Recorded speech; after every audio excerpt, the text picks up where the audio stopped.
cut the lights off.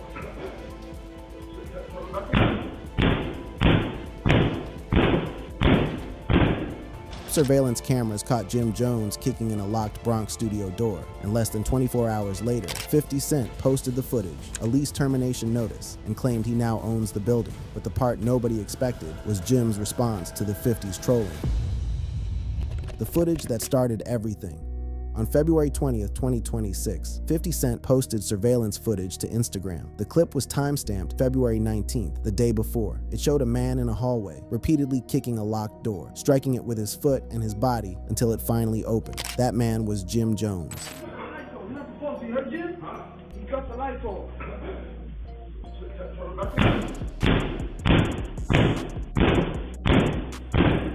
The caption 50 Cent put on that first post made the message clear before anyone even watched the video. The building in the video is the IFC Factory, short for Intellectual Factory of Content, located in the Bronx. It is the home base of the podcast Let's Rap About It, co-hosted by Jim Jones, Fabulous, Dave East, and Mano. This is where they record, film, and broadcast. It is not just a rental space. For Jones and the crew, this building is the operation. 50 Cent did not post one angle. He posted multiple. The footage came from different security cameras covering the same hallway. He attached a lease termination notice addressed to Joseph Jones, Jim Jones's legal name, showing that tenancy at the premises had been terminated. A 15-day default notice, dated around January 5th, 2026, was referenced as having expired on January 22nd. So by February 19th, the night Jones was caught on camera kicking through that door, the lease had already been dead for nearly a month. Jones's response to the initial footage came fast. He did not deny it. He did not release a statement. He posted a video of himself in the same outfit from the surveillance footage, the same dark clothes, the same boots, chopping wood with karate strikes while The Last Dragon played on a big screen in the background.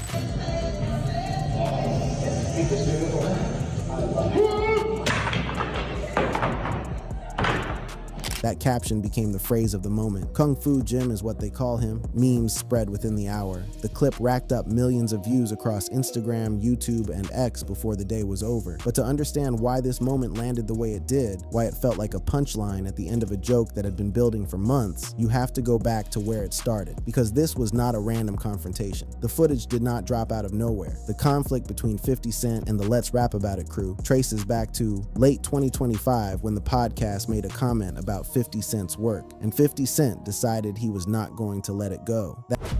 The mockumentary comment struggled, but the core issue, the rent, the lease, the building, did not go away. And every time Jones or the podcast crew addressed it, the conversation stayed alive. What is important to understand about this period is what it tells us about 50 Cent's strategy. He did not approach this as a rap beef. He did not challenge Jones to a versus or record a diss track. He turned it into a landlord-tenant story, and more specifically, into a story about accountability. Every post was designed to make one point. You criticized my work while you were not paying your rent. That framing matters because it put Jones in a difficult position. If he responded emotionally, he played into the narrative. If he ignored it, 50 kept posting. There was no clean exit, only escalation or deflection. And then, February 19th happened. At some point that night, surveillance cameras at the IFC factory captured Jim Jones in a hallway. The lease had expired weeks earlier. The door was locked, and rather than wait, Jones reportedly kicked and struck the door repeatedly until it opened. Whatever his reasoning, whether he had belongings inside, equipment to retrieve, a recording scheduled, the footage existed. And 50 Cent, who had been building toward this moment for months, obtained it the next day.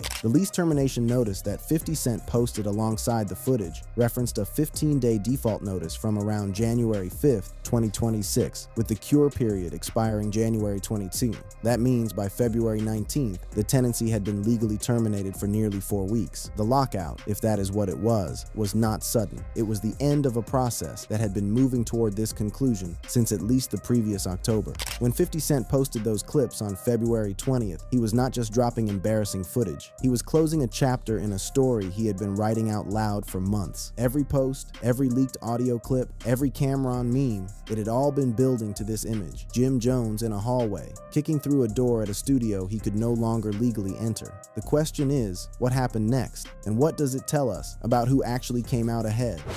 50 Cent's move. The footage itself was damaging enough, but 50 Cent did not stop there. Within hours of posting the surveillance clips on February 20th, he escalated. He uploaded a second wave of content. This time not just evidence of what Jones had done, but a declaration of where 50 himself now stood in the entire situation. He posted a photo standing alongside the building's owner, identified as Sam, and wrote, "Sam is my partner, I own the joint. Now you're gonna fix every door you kick or I'm gonna kick your Jimmy. By Monday, you're destroying my property."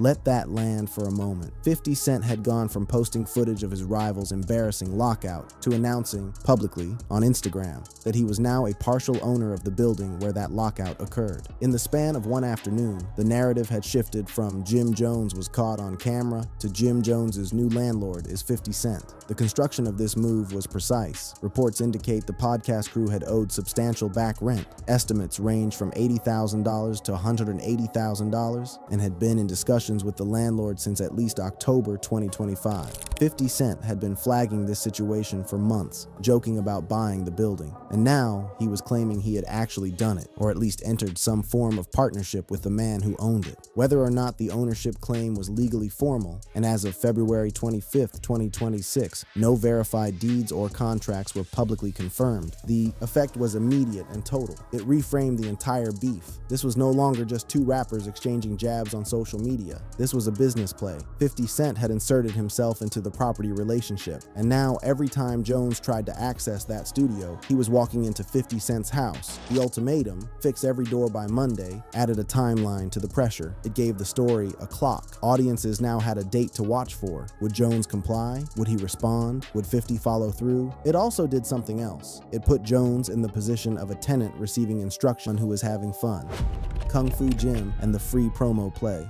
By the afternoon of February 20th, 2020, Jim Jones got caught. It was Kung Fu Jim, no locked doors. That shift from exposure to persona happened within the same news cycle as the original footage. But Jones was not done. Later the same day, after detention, that is not an accident. That is the real world fallout.